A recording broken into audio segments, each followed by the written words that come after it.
Hello and welcome to World of Tanks with Trapsikis.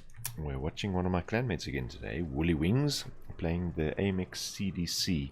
I'm not going to even pretend to try to pronounce the full name of the CDC, but I will be calling him Wooly for brevity's sake.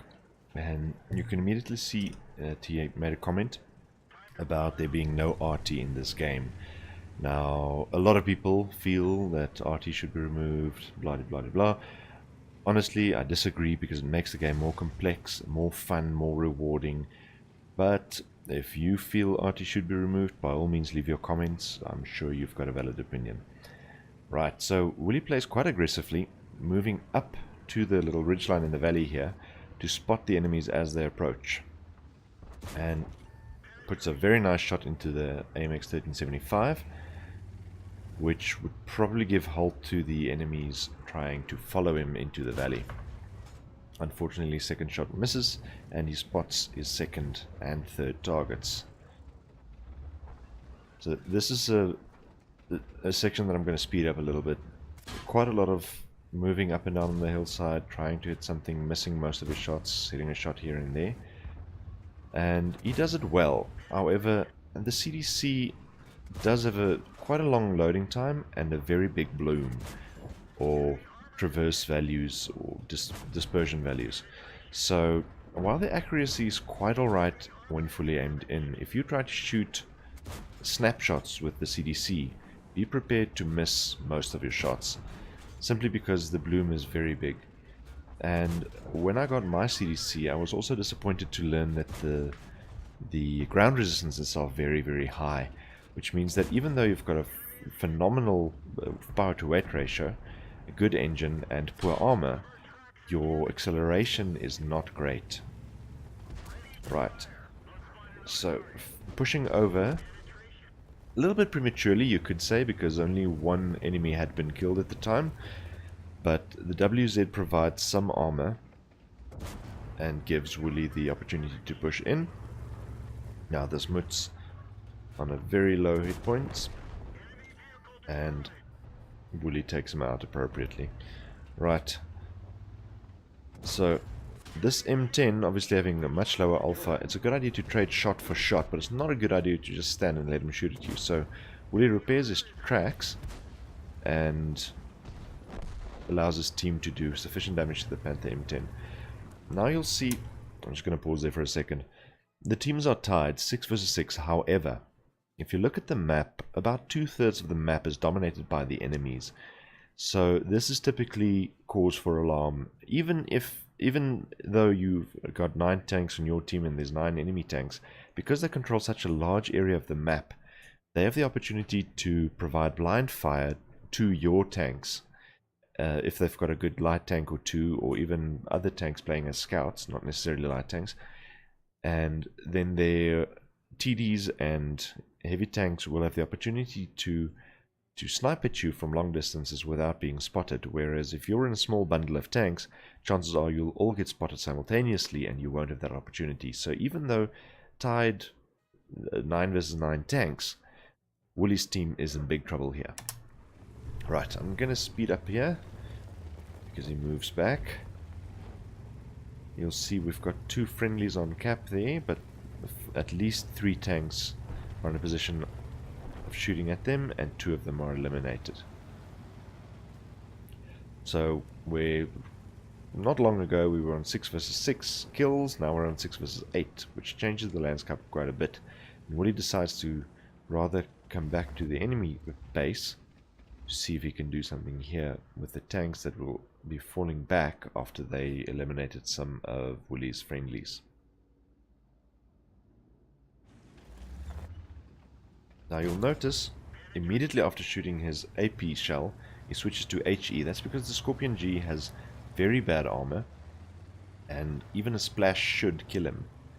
Even if the splash doesn't kill him, if he takes off the track, his friendlies, 2 of which are nearby and aiming at the Scorpion, should be able to take him out. But now, because the base is in trouble, Wooly decides to fall back and rather defend. Alright, I'm going to speed up a little bit again.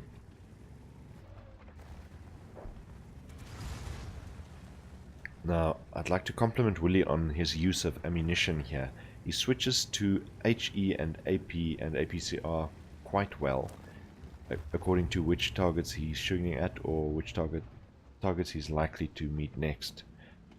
Except for this little bit, of course, where he's still on the HE for the Scorp G, but there's no Scorp G on the enemy team anymore.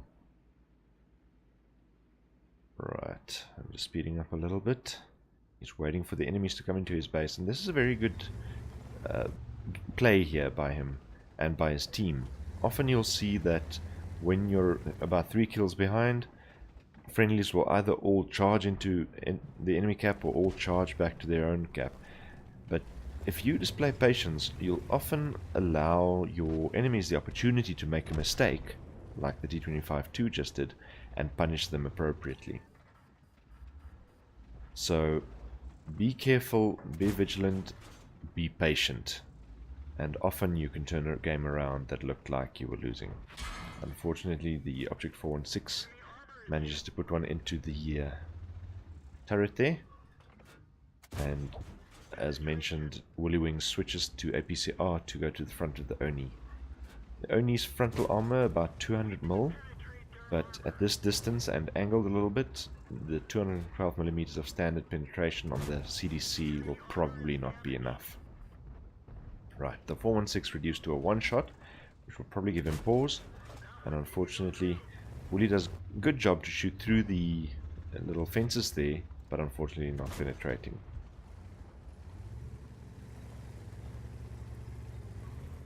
Right.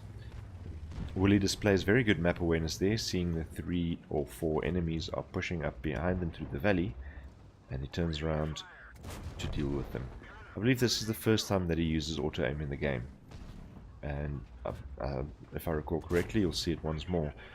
For the light tanks, because he's got a relatively good gun, chances are better to hit them if they're moving with auto-aim if you're moving as well, rather than trying to keep up with your manual aim. Beyond that, however, there's the second usage of auto-aim. Wooly uses manual aim, which is something that you should give a go if you're new to the game. Try to get used to it while you're new, because manual aim does provide you more opportunities of hitting weak spots on enemy tanks. Obviously, also you need to know the enemy tanks to be able to hit their weak spots. Alright, so Wooly drops back behind cover there to wait for his reload, and wisely so, because there's 2 enemies now pointing at him.